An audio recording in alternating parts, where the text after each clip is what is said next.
this open. A little awkward. On this rod, this side's flat. There's no chamfer. This here, you can clearly see this chamfer right here. That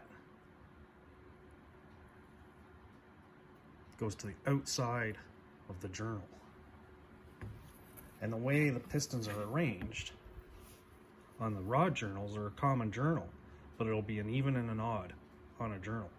So if this is 1, this is going into cylinder 1, it's going to share a journal with the opposing bank, which is cylinder 2.